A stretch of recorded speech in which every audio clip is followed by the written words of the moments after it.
नमस्कार, न्यूज़ मंच देख रहे हैं आप और मैं हूं विशाल वैभव। अभी जो हम पटना एन कॉलेज परिसर में और आपको बता दें कि यहां आज आपातकाल को लेकर जो है एक महिला मोर्चा के द्वारा संगोष्ठी का आयोजन किया गया था।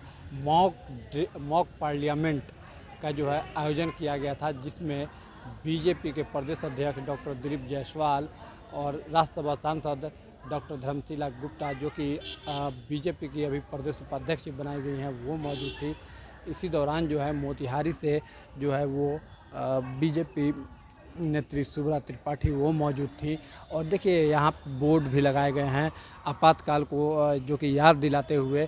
श्री जॉर्ज फर्नांडिस जो कि भेष बदल भूमिगत नेटवर्क संचालित किया, लाल कृष्ण आडवाणी, आरएसएस जनसंघ और एबीवीपी, तो तमाम जो है आज महिलाएं वो मौजूद थी।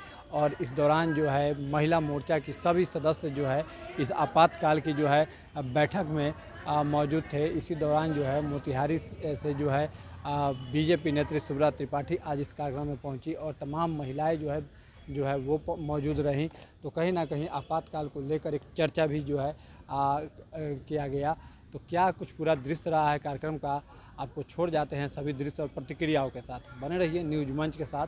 न्यूज़ मंच के लिए प्रदीप कुमार के साथ विशाल वैभव, पटना। इधर इधर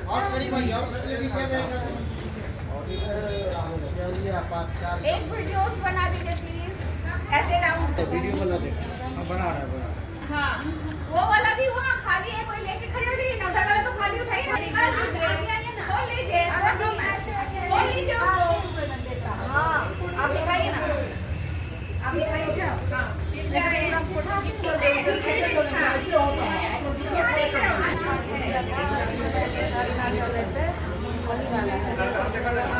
है किशोर कुमार, इसके गाने पर बैन कर दिए थे इंदिरा गांधी। किशोर कुमार जो विश्व स्तरीय गायक थे, उनका गाना इन्होंने बैन कर दिया था। इसके बाद निर्दोष निर्मम को, आम जनता को जो मार रहा था इंदिरा गांधी के शासन में, 10 दिन तक रही थे।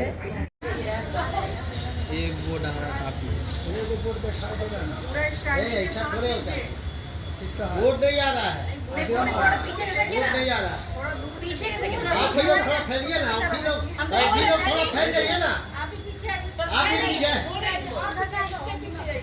पीछे चला लेना है, आप भी पीछे से और मैं चलो पहले नहीं तो हम लोग आ रहा है लगभग।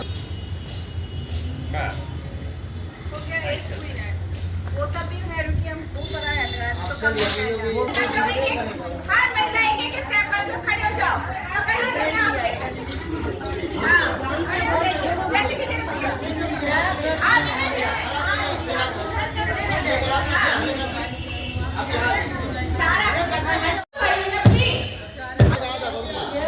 हो गया। चलो ठीक है।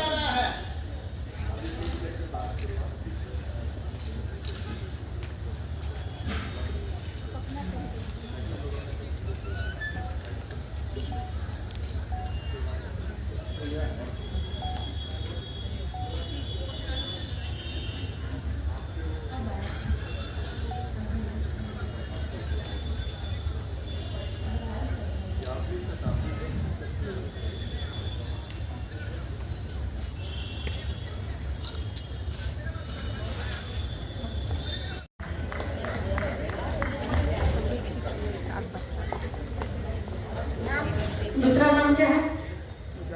हाँ? नाम क्या है दूसरा? खुशी सिंह। खुशी सिंह, खुशी सिंह।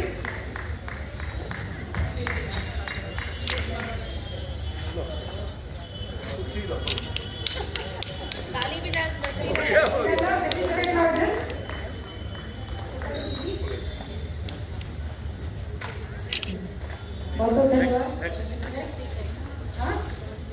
श्रुति शेखर,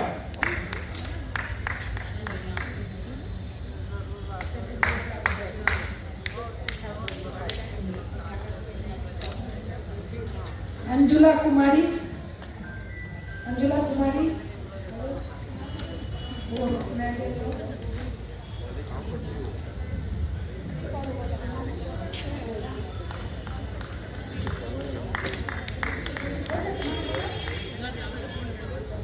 और स्वागत करते हैं। जाते समय को कुछ चाहिए ना।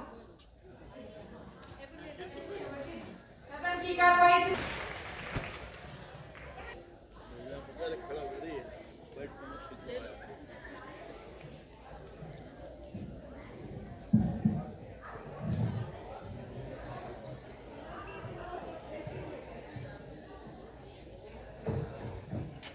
अब दीदी से आग्रह है कि कार्रवाई शुरू की जाए। नहीं हुआ इस सत्र में पक्ष और विपक्ष और आप ही लोग हजारों छात्र नेता और छात्राएं सड़क पर उतर गए आपातकाल के खिलाफ और उन्होंने कहा कि ये अहंकार, ये शासन नहीं चलेगा, निरंकुश शासन नहीं चलेगा।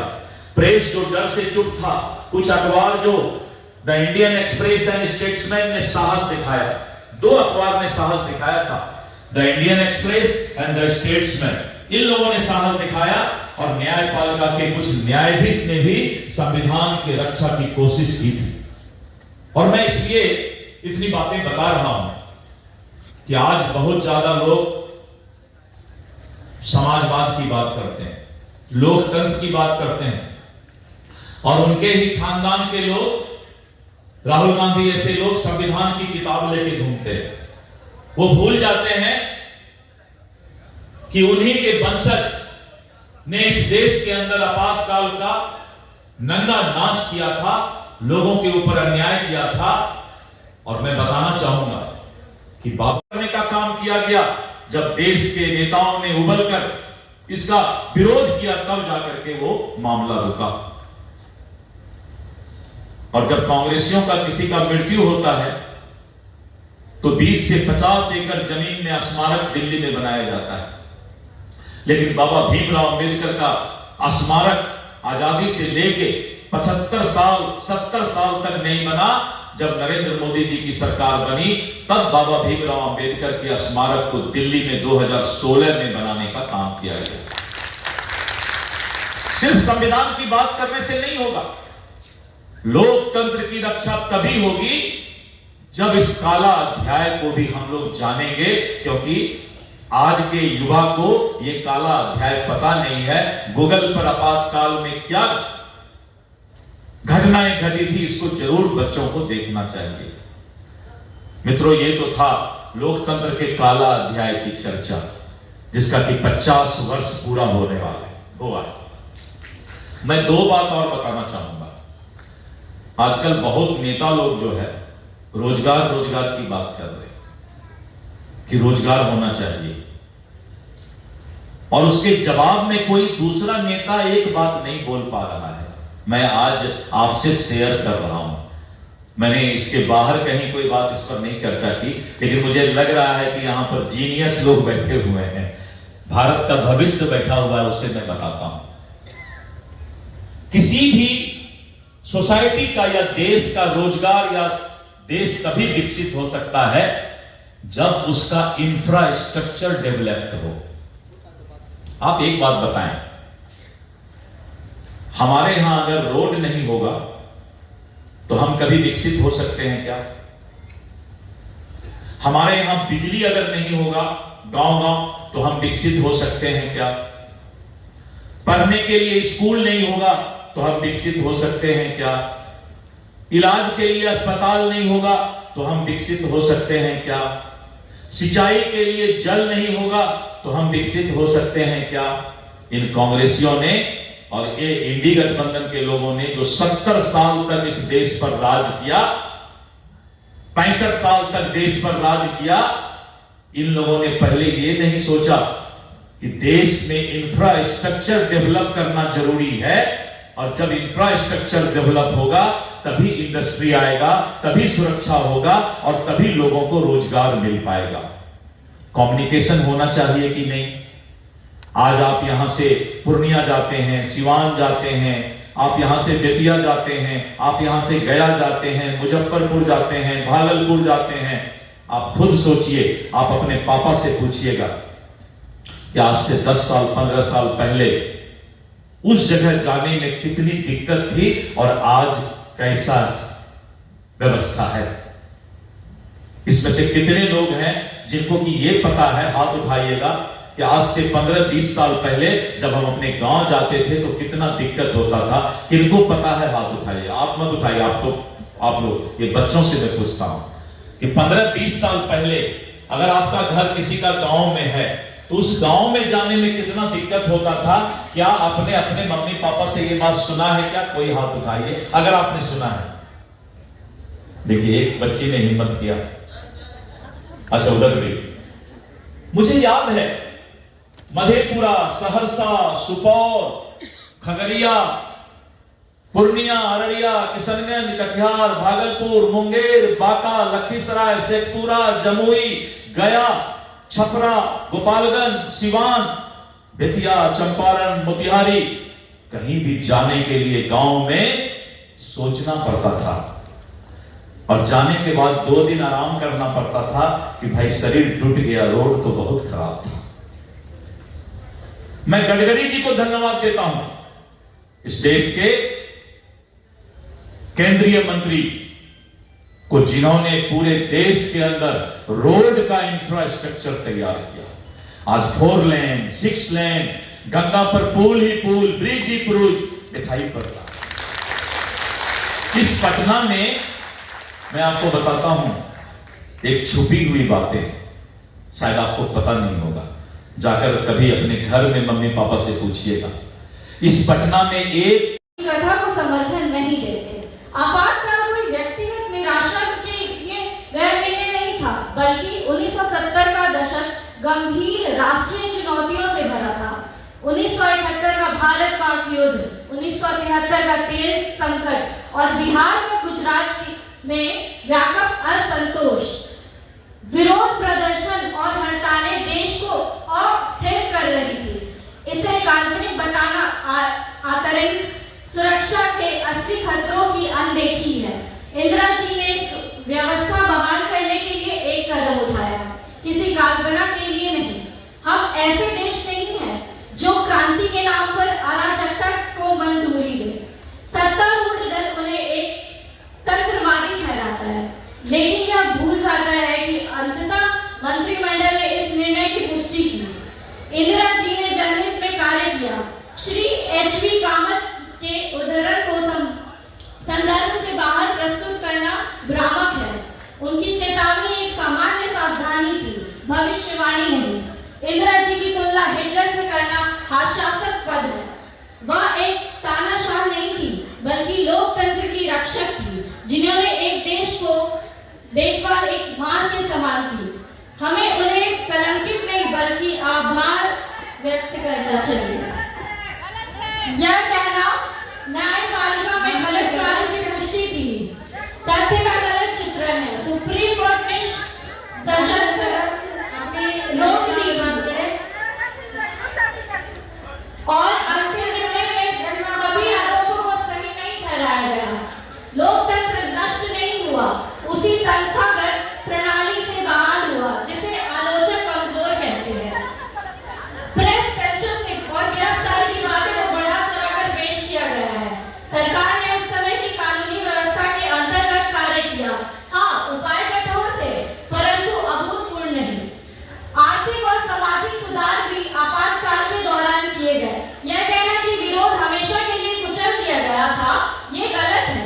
आपातकाल समाप्त हुआ, चुनाव हुए और जनता की इच्छा की विजय हुई। इंदिरा जी 1980 में फिर भी निर्वाचित हुई, जो जनता के विश्वास का प्रमाण है।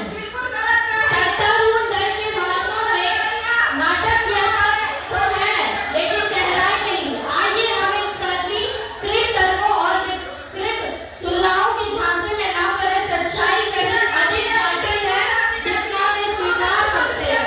धन्यवाद। कृपया शांति बनाए रखें। धन्यवाद। तो प्रस्ताव प्रस्तुत किया गया।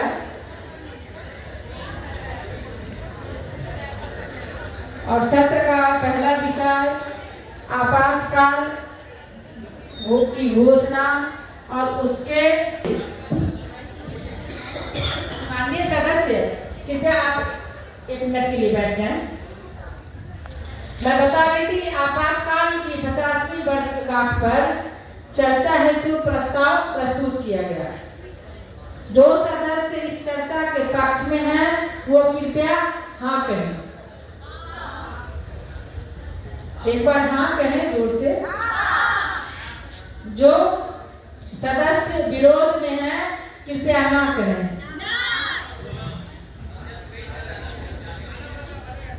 मेरी राय में निर्णय हाँ के पक्ष में है और प्रस्ताव को अंगीकृत किया जाता है। अब सदन आपातकाल की घोषणा को 50 वर्ष पूरे होने पर चर्चा करेगा। मॉक सांसद लगाए तो क्या कहना चाहते हैं आपातकालीन शासन? ये भारत के लोकतंत्र में जो 25 जून 1975 को तत्कालीन प्रधानमंत्री श्रीमती इंदिरा गांधी जी के द्वारा जो आपातकाल लगाया गया था और लोकतंत्र की हत्या की गई थी और 25 जून 1975 को काला दिवस के रूप में पूरा देश मनाता है, पूरा हिंदुस्तान। जिस तरह से सत्ता के लोभ में श्रीमती इंदिरा गांधी ने 1 लाख से अधिक लोगों को यानी कि निर्दोष लोगों को रात को आधी रात को उठाकर जेल भेजने का काम किया। और मैं आपको बता दूं कि जननायक लोकनायक जयप्रकाश नारायण कर्पूरी ठाकुर श्रद्धेय अटल बिहारी वाजपेयी जी और राष्ट्रीय स्वयंसेवक संघ के परम पूज्य सरसंघ चालक नानाजी देशमुख सहित लाखों से अधिक लोगों को उन्होंने बलि चढ़ा दी, इमरजेंसी लगा करके जेल में की। पत्रकार बंधुओं को रोक दिया गया और उस पर सेंसरशिप लगा दिया गया। किताबों और पुस्तकों का बिक्री बंद कर दिया गया और जो वो चुनाव लड़ी थी तो उसके गवाह राज नारायण जी थे जिन्होंने उन पर मुकदमा दायर किया था और जीत भी गए थे। लेकिन इंदिरा गांधी ने सरकारी तंत्र का इस्तेमाल करके जो सत्ता पाई और लोकतंत्र की हत्या की तो उसका जवाब जनता ने दे दिया। और जब उन्होंने 1977 में चुनाव लड़ा तो अपना सीट भी हार गई। तो यही लोकतंत्र है। मैं कहना चाह रही हूँ आज के कार्यक्रम के माध्यम से कि पहली बार भारतीय जनता पार्टी महिला मोर्चा की ओर से ये मॉक पार्लियामेंट का आयोजन किया गया है और ये एन कॉलेज में है। यहाँ पर हमारे युवा छात्राएं और हमारे महिला मोर्चा की सभी बहनों ने इसमें पार्टिसिपेट किया है और एक संदेश गया है कि किस तरह से लोकतंत्र को आगे बढ़ाने में, जैसे कि एनडीए और भाजपा संविधान को लेकर के चलती है, संविधान का सम्मान करती है, लेकिन यहाँ पर आरजेडी और कांग्रेस और लालू जी को संविधान बेचने वाला सरकार चाहिए, संविधान को अपमान करने वाला सरकार चाहिए। लेकिन भाजपा और एनडीए को संविधान का सम्मान करने वाला सरकार बनाते, हम विकास की सरकार को बनाते हैं। यही अपने युवाओं से समझाया है कि अगर लोकतंत्र सही है, लोकतंत्र में विकास है तो वो सच्चा सारथी है लोकतंत्र और एनडीए की सरकार में विकास हो रही है। यही है लोकतंत्र जो एक उड़ान भर रही है और अर्थव्यवस्था मजबूत हो रही है, इकोसिस्टम मजबूत हो रहा है। यही भारत का लोकतंत्र है और बिहार में विकास हो रहा है। सबका साथ सबका विकास सबका प्रयास को लेकर प्रणाम मिल आपातकाल को लेकर के चर्चा हो रही है। हसबोले ने बोला है कि आपातकाल के दरमियान जो 2 शब्द जोड़े गए थे वो इलीगल है और उसको हटाने के लिए विचार करना चाहिए। अभी मैंने पूरे अच्छे तरीके से उस चीज़ को नहीं समझा है, क्या है वो, उसको मैं देख करके बताऊँ। तेजस्वी यादव को इलेक्शन कमीशन से लिख करते हैं।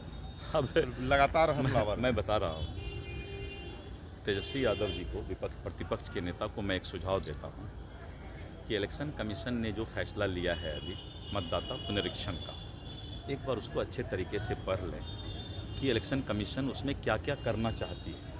अगर इलेक्शन कमीशन चाहती है कि किसी की मृत्यु हो गई है तो उसका नाम उस लिस्ट से हट जाए। इलेक्शन कमीशन चाहती है कि जिनका नाम पूरे देश में 2-3 जगह मतदाता सूची में है तो वो इस बात को साबित करें कि भाई हम किसी दूसरे जगह हमारा मतदाता सूची में नाम नहीं रहा।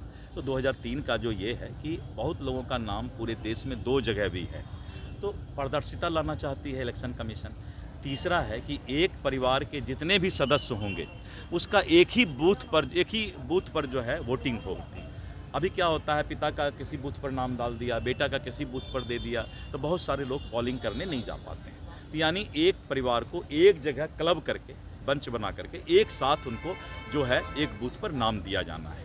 तो इस तरह करके अगर इलेक्शन कमीशन ने जो जो डायरेक्शन दिया है उस डायरेक्शन पर चर्चा करना चाहिए। सीधे बोलना उचित नहीं है कि इलेक्शन कमीशन के बारे में कुछ आप उस पॉइंट वाइज चर्चा कीजिए। तो क्या है कि पॉइंट वाइज जो है लोगों को भी समझने में आसानी होगी। देखिए, जिस तरह की मैंने कहा कि जो मेडिकल कॉलेज के गर्ल्स स्टूडेंट के साथ घटना घटी थी, उस समय बंगाल सरकार को सीख लेना चाहिए। लेकिन अभी जो मैंने अहंकारी और निरंकुश शासन की बात की, तो बंगाल के शासक का पाप का घड़ा भर चुका है और जिस तरह से वो निरंकुश और जो है अहंकारी शासक बन गई है, तो आने वाले समय में इसका जो है खामियाजा उसको भुगतना पड़ेगा। लोकतंत्र की व्यवस्था में खामियाजा भुगतना पड़ेगा। सदन की गरिमा को बरकरार रखें।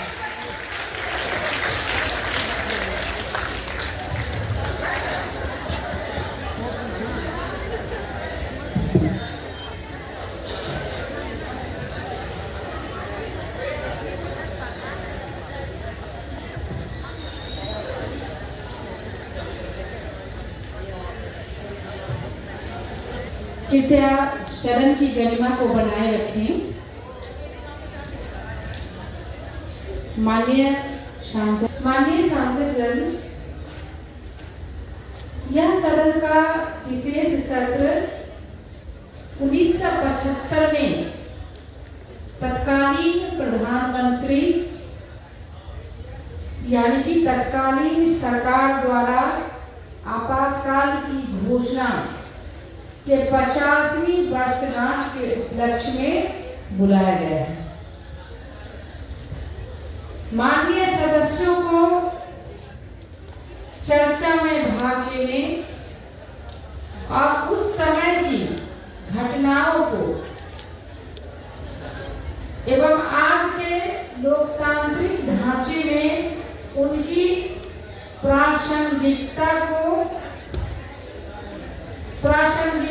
पर अपने विचार साझा करने के लिए आमंत्रित किया जाता है। मैं सदस्य द्वारा प्रस्ताव की प्रस्तुति। माननीय सदस्य, मैं आपातकाल के 50 वर्ष पूरे होने के और दुर्भाग्यपूर्ण अध्याय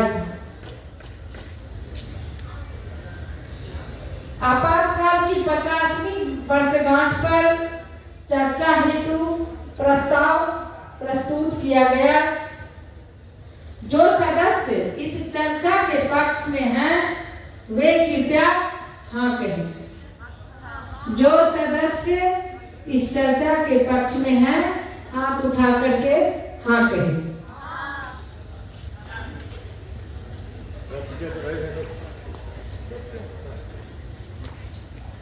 अब सदन आपातकाल की घोषणा को 50 वर्ष पूरे होने पर चर्चा करेगा। मैं माननीय आदरणीय प्रधानमंत्री जी से निवेदन